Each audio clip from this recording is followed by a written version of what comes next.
Welcome to the Sage Advice Podcast, transforming the way people think and work so their organizations can thrive. Well, hi, everyone, and welcome to our podcast. I'm Ed Kless, and with me today for the second time is Nicky Larkin. Nicky is the founder and managing director of Goringe Accountants, a fast-growing, award-winning accountancy firm with offices in Reading and Mayfair, London. Nicky has a clear vision for Goringe Accountants and is building the team to become the number one choice of accountancy practices in the region, providing excellent value and customer service. Welcome back to the Sage Advice Podcast, Nicky Larkin. Hi, Ed. Nice to see you. So, Nicky, why do you do what you do? Oh, very good question, Ed.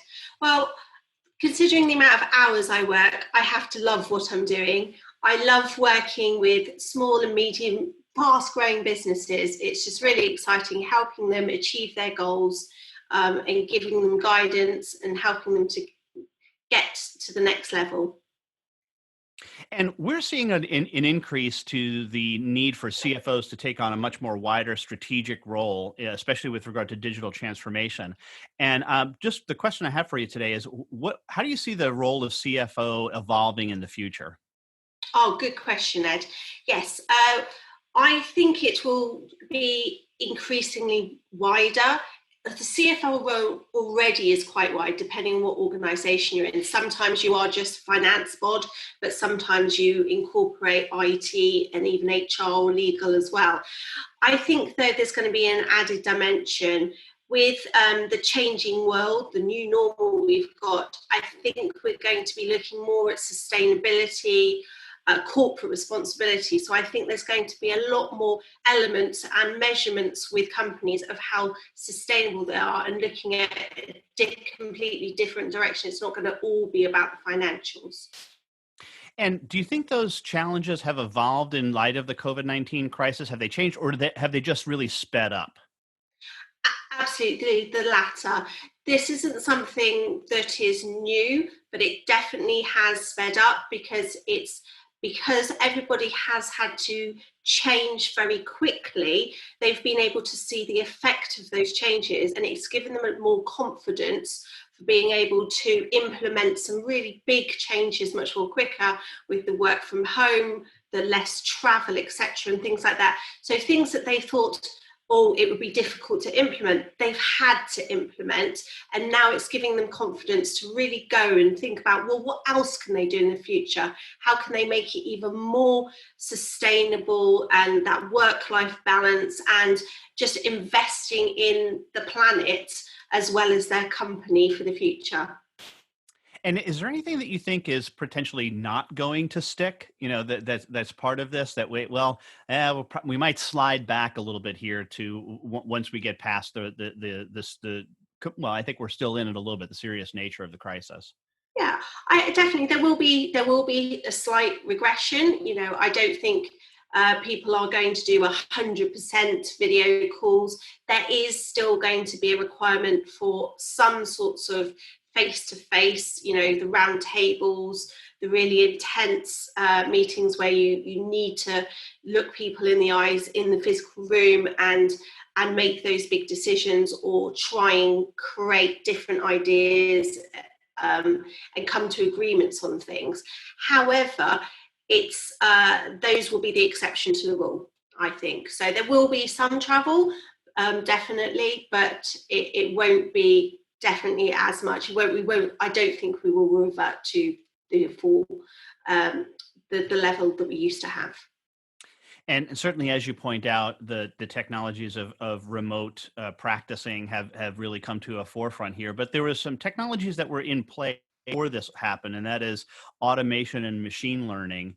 I think that those things are still going to be of import, but could you describe what you think are going to happen? How can CFOs harness that technology now? Oh, absolutely. I mean, that's still very much, there's some global businesses and some very technological focused businesses that are really embracing that change and the automation and the AI, etc., and really getting ahead of the game.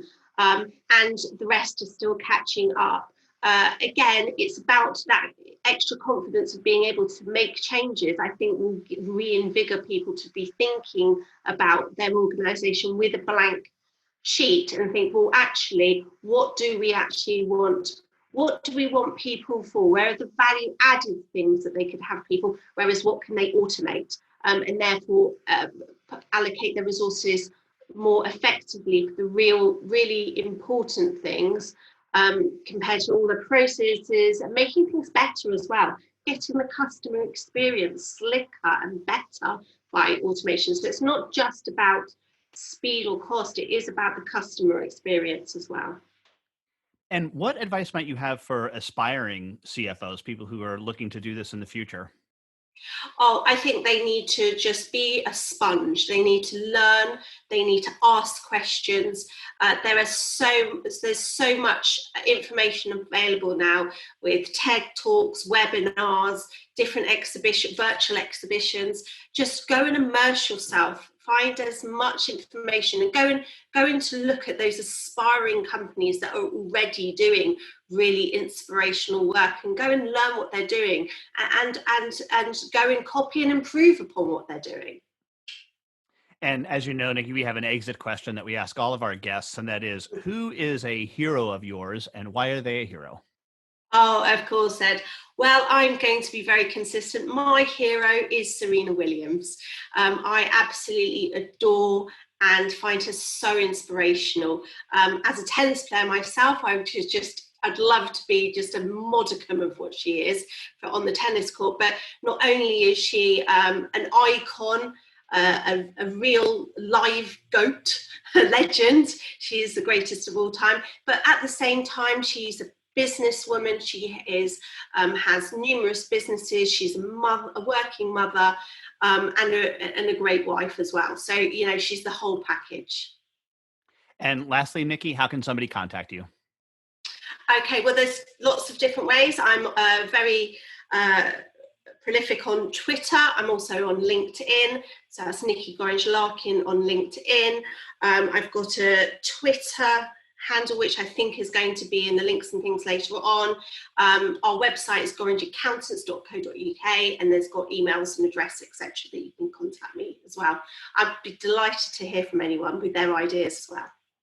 All right, Nicky Larkin, founder and managing director of Goringe Accountants. Thanks for being a guest on the Sage Advice podcast. Pleasure. Thank you, Ed.